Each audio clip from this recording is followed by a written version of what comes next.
Bonsoir à toutes et à tous et bienvenue dans ce journal. L'environnement d'abord avec la Côte d'Ivoire invitée à la conférence des Nations Unies sur l'océan. À Nice, le Premier ministre a échangé avec le maire de la ville sur la gestion des déchets plastiques, vous le verrez. Retour au pays où l'échéance électorale approche. Une délégation de l'Union africaine a rencontré la présidente du Conseil constitutionnel pour garantir une présidentielle apaisée. Et puis à Bobo, le ravin de la cité Concorde continue d'inquiéter en ces temps de pluie. Le ministre de l'Assainissement était sur place ce mercredi. En marge de la 3e conférence des Nations Unies sur l'océan, le Premier ministre Robert Begré-Mambé a rencontré le maire de Nice. Ils ont échangé sur la gestion des déchets plastiques et l'assainissement en zone urbaine, comme nous le rapporte Pierre Dipomélin dans cet élément.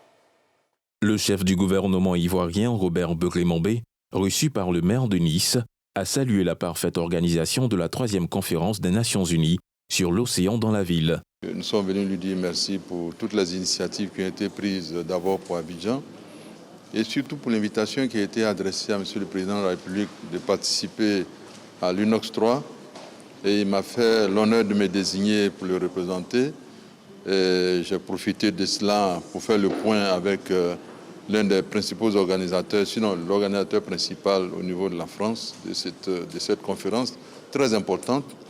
Et après cette conférence, se dessine pour Abidjan, pour la Côte d'Ivoire, auprès des Nations Unies et auprès de nos amis français, de très bonnes perspectives qui vont ouvrir de larges champs de coopération. Le chef du gouvernement s'est félicité de ce que Nice sera l'un des défenseurs pour Abidjan en vue de gérer les déchets plastiques de la ville et de la lagune, pour lesquels le gouvernement est en train de faire de gros efforts de redimensionnement et de régénération. Nous sortions des Jeux de la francophonie française à Nice et nous passions le relais pour les Jeux de la francophonie.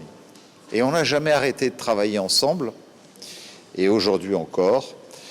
Et naturellement, nous avons profité de ce sommet de l'océan pour aborder de nouveau des sujets d'avenir tout en faisant le bilan sur des actions qui sont en cours. Et nous allons encore prendre de nouvelles initiatives. Mais je veux remercier le Premier ministre maintenant et désormais de ce grand pays africain qui aujourd'hui, aux côtés du président Alassane Ouattara, porte vraiment une modernisation de la Côte d'Ivoire qui force notre admiration. La Côte d'Ivoire a été honorée au sorti de cette rencontre avec la désignation du maire de Grand-Bassam pour assurer la vice-présidence de la coalition des maires de la planète. Cette coalition se réunissait pour la première fois à un sommet sur l'océan. Le chef du gouvernement, Robert Begré-Mambé, est à Nice pour participer à la 3e conférence des Nations Unies sur l'océan. Elle prend fin le 13 juin 2025. Un retour en Côte d'Ivoire à quelques mois de la présidentielle. Une délégation de l'Union africaine séjourne à Abidjan. Elle a été reçue par la présidente du Conseil constitutionnel ce mercredi. Objectif, encourager un climat apaisé avant le scrutin d'octobre prochain. Les détails de Nadja Eja et de Tanguy Conan.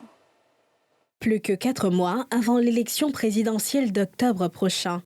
Le scrutin cristallise l'attention de la communauté nationale et internationale, notamment l'Union africaine, venue en mission d'évaluation préélectorale. Conduite par Mahamat Saleh Anadif, ancien ministre des Affaires étrangères de la République du Tchad, la délégation a exprimé son vœu de voir l'élection en Côte d'Ivoire se dérouler dans la paix pour le maintien de la stabilité dans la région. L'Union africaine nous a envoyés pour venir ici écouter, discuter avec nos frères et sœurs ivoiriens pour que la Côte d'Ivoire puisse rester la Côte d'Ivoire, exemple de stabilité, de paix, et pour qu'on ne revienne pas aux souvenirs sombres de la Côte d'Ivoire et que la sous-région a besoin beaucoup plus de stabilité et de paix. Donc nous sommes dans une mission d'écoute, mais aussi de suggestions et de conseils. Cette mission de l'Union africaine sera présente en Côte d'Ivoire du 10 au 15 juin. Avant le Conseil constitutionnel ce mercredi, la délégation a échangé hier mardi avec la présidente du Conseil national des droits de l'homme. Elle poursuivra les discussions avec les autorités étatiques, les responsables d'institutions les acteurs politiques et la société civile avant de faire des recommandations pour une élection pacifique. Du côté des formations politiques, depuis la rue Le Pic, le parti au pouvoir a organisé sa tribune hebdomadaire. Son porte-parole s'est exprimé face aux mots d'ordre de manifestation de l'opposition. Il invite au respect du processus électoral et à la responsabilité de tous les acteurs politiques. Les précisions de Pierre Dipomela. 13e tribune des rendez-vous du RHDP au siège du parti, à la rue Le Pic. L'occasion pour Kobenan Kwasi Adjumani de commenter l'actualité politique nationale, mais surtout de répondre au PDCI-RDA qui projette des manifestations éclatées à travers le pays et au PPACI qui, au cours de son dernier meeting, a haussé le ton et envisage se battre pour que le président du parti, Laurent Gbagbo, puisse être candidat au scrutin présidentiel du 25 octobre prochain. Il a dénoncé une stratégie du chaos et a invité les partis d'opposition à se ranger dans le processus électoral en cours. Le RHDP invite par conséquent les populations à ne point céder au chant des oiseaux de mauvais augure, aux sirènes incessantes et intempestives d'une opposition à bout de souffle et en panne sèche de stratégie. Je voudrais inviter, au nom de mon parti, les uns les autres à se ressaisir. Nous sommes dans un débat d'idées et non dans un débat de muscles. Nous sommes pour un débat sain et constructif et non dans des ébats et combats fratricides.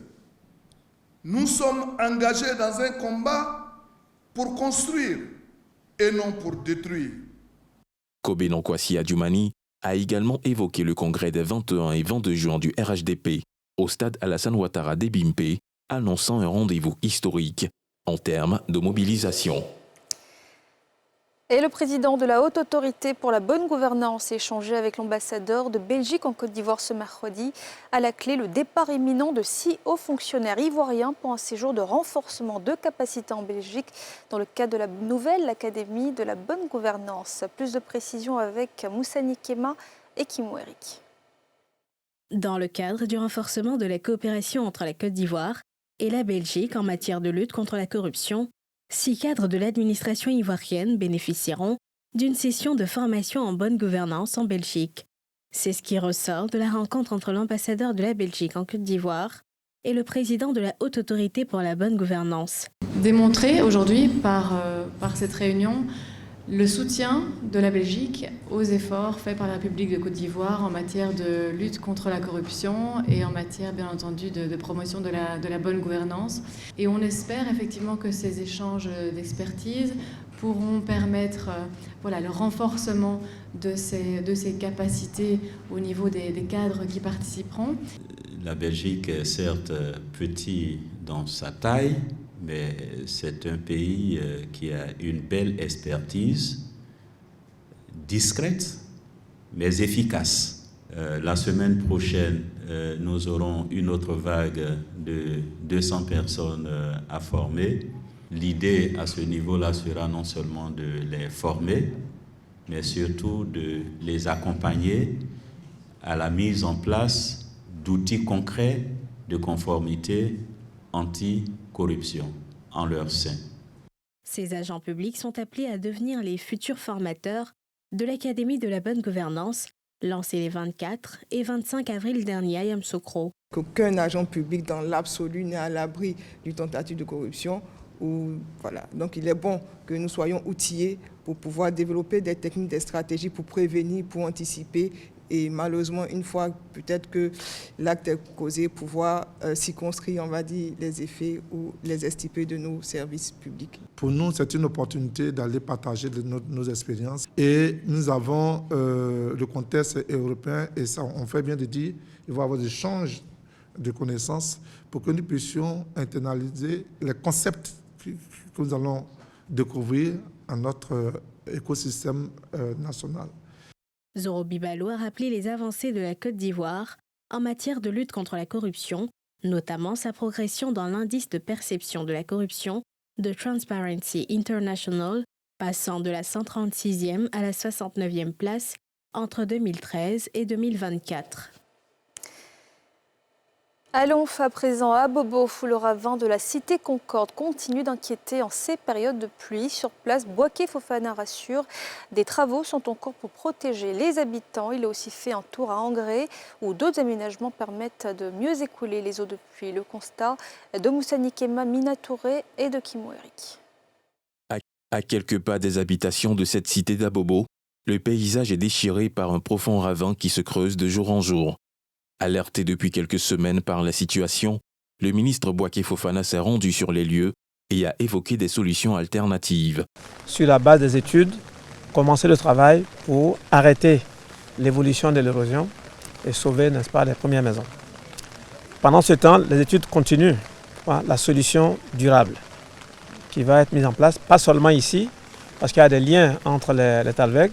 Abobo est entouré de plusieurs talwegs, plus d'une vingtaine. Donc le gouvernement a un projet structurant, un projet spécial pour traiter ces talwegs-là. Nous allons en tout cas aller assez rapidement pour commencer la mise en place de la solution provisoire qui arrête l'évolution de l'érosion, qui va sauver les premières maisons qui ont été déjà évacuées. Des solutions qui apaisent l'inquiétude des riverains. Plus loin, au quartier Fondasso à Angré, c'est l'avancée des travaux du PARU, projet d'assainissement et de résilience urbaine, que constate le ministre. Des travaux censés faciliter le passage de l'eau. Vous serez venu ici il y a 2, 3, 4 ans, en saison de pluie. Même la clôture, vous ne la verriez pas. On avait des hauteurs d'eau de 2 mètres de poussière, ce qui a fait que même les immeubles qui sont autour ont été désaffectés parce que c'était impossible. Aujourd'hui, nous sommes en début de travaux, ce n'est pas encore terminé. Les travaux vont s'achever dans 1 an, en juin 2026. Mais déjà, les populations voient l'impact des travaux qui sont faits. On va faire une retenue d'eau ici, on va en faire. On a un autre barrage qu'on appelle le B13, le barrage 13. Ensuite, on va élargir un peu, augmenter la capacité de Bonomin, de sorte qu'on n'ait plus vraiment d'inondation autour. Selon les habitants du quartier, les premiers résultats des travaux se font déjà ressentir. Depuis que les travaux ont commencé, en tout cas on dort mieux, on dort bien, il n'y a pas d'inondation. Parce que vraiment, c'était difficile quand on dormait. Moi, ma fenêtre est quelque part ici. Voilà, ma fenêtre est quelque part ici. Je voyais tout le temps l'eau, on avait peur. Vraiment, il arrivait même de fois. On dormait ailleurs. Mon mari a une fois dormi à l'église parce qu'il n'arrivait même pas à passer. Mais aujourd'hui, on ne vit plus ça. Bouaké Fofana a assuré que les travaux d'aménagement du ravin d'Abobo, ainsi que plusieurs autres chantiers de la commune, démarreront dans les jours à venir. Il a par ailleurs invité les populations au respect des consignes et à éviter les sites à risque, surtout pendant cette période de pluie.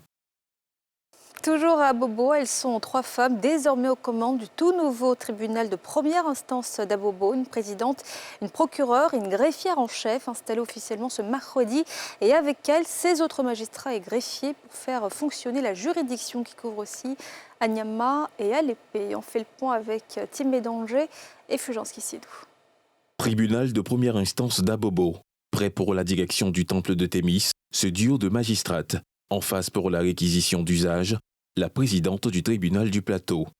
Donne acte à mesdames les magistrats de leur installation, respectivement en qualité de président du tribunal de première instance d'Abobo et de procureur près du dit tribunal. Des sièges où elles sont installées, elles vont être aidées dans leur mission par d'autres acteurs et animateurs de la toute nouvelle juridiction. Ces derniers, au nombre de 17 autres magistrats et greffiers nommés, prennent le relais. Au terme de la réquisition, la présidente de la séance énonce des directives particulièrement à l'endroit de la présidente et de la procureure près du dit tribunal. Ce tandem, s'il fonctionne efficacement, aura le mérite de briser le verre de glace entre la population dont vous êtes chargé de régler les différends et l'institution que vous incarnez. Abobo est taxé à tort ou à raison de commune violente et indisciplinée, comme en témoigne l'appellation Abobo-la-Guerre. Il vous faudra, en tant qu'institution, déconstruire ce stéréotype et montrer aux Abobolais ce que les Ivoiriens ont envie de connaître, le travail quotidien des magistrats et des acteurs du monde judiciaire. Car dans tous les sens du terme, Que ce soit dans ses délais comme dans ses attraits, la justice est attendue. Avant le service, le personnel judiciaire prend des engagements et interpelle les justiciables. Je prends conscience des défis, mais je peux assurer les personnes qui m'ont fait confiance et qui m'ont mis à ce poste que je suis préparée à les relever. Le rôle du procureur de la République, c'est de défendre l'intérêt général dans l'application de la loi. Donc nous demandons aux populations de s'adresser à nous, de se détourner des intermédiaires qu'on appelle communément des magouillas. Nos portes leur sont ouvertes. Aux côtés des 19 magistrats et greffiers du nouveau palais de justice, plusieurs acteurs de l'appareil judiciaire du pays, lesquels saluent la promotion du genre au sein de la magistrature ivoirienne. C'est un tribunal qui respecte le genre, parce que tout est entièrement féminisé. Et la présidente, le procureur de la République, le greffier en chef sont les responsables de ce tribunal-là. Je les encourage qu'ils continuent ainsi et qu'ils fassent en sorte que la justice soit rendue dans toute sa dignité à Abobo ici. Le tribunal de première instance d'Abobo, faut-il le souligner, a ouvert officiellement ses portes le 2 juin dernier. La zone de compétence territoriale du nouveau temple de Thémis est Abobo, Anyama et Alépé. Cap sur la capitale politique qui accueille la 6e édition du Forum international francophone de l'évaluation, 2 jours d'échange autour des nouvelles approches d'évaluation avec une large place accordée aux enjeux de l'intelligence artificielle. Le point avec Faltia Koulibaly. Naviguer dans la complexité des transitions, enjeux et méthodes d'évaluation, telle est la thématique centrale autour de laquelle s'est articulée la 6e édition du Forum international francophone de l'évaluation, FIFE, officiellement ouverte ce mercredi à Yamoussoukro, capitale politique de la Côte d'Ivoire. Ce forum est le fruit d'un partenariat entre le réseau francophone de l'évaluation, RFE, le réseau ivoirien de suivi et d'évaluation, RISE, et le ministère de l'économie, du plan et du développement. Notre objectif cette année, c'est plus particulièrement de voir dans quelle mesure l'intelligence artificielle peut nous aider dans notre métier d'évaluateur et d'évaluatrice, et également de voir comment nos approches d'évaluation doivent évoluer dans un contexte devenu très complexe, avec un ensemble de bouleversements politiques, économiques, environnementaux et sociaux. Nos attentes, c'est que les synthèse que nous allons avoir au sein de cette activité puisse être un modèle made in Côte d'Ivoire. Ce grand rendez-vous du monde de l'évaluation a réuni des experts praticiens, décideurs et universitaires issus d'une vingtaine de pays francophones. Nous sommes très heureux d'être là. Je pense que la question de l'évaluation fait partie des questions prioritaires qu'il nous faudrait aborder, notamment dans le cas du Sénégal, comme vous le savez, qui vient de lancer un nouveau référentiel. Et dans le cadre de ce référentiel-là, il y a une stratégie nationale de développement 2025-2029 qui va concerner le lancement de 25 réformes et d'environ 30 projets. À l'initiative de Mme le ministre de l'économie du plan de développement, a fait adopter la loi sur l'évaluation des politiques publiques. L'objectif principal de cette loi, c'est d'institutionnaliser l'évaluation des politiques publiques en Côte d'Ivoire.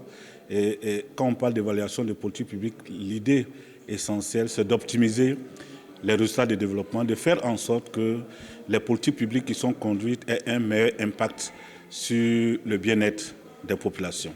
Les attentes du Forum de Yamoussoukro visent à faire de l'espace francophone un laboratoire d'excellence pour bâtir des systèmes d'évaluation plus réactifs, transparents et fondés sur des données fiables face aux crises et aux transformations rapides du monde.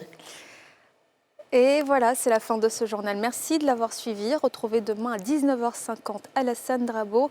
Bonne soirée à toutes et à tous.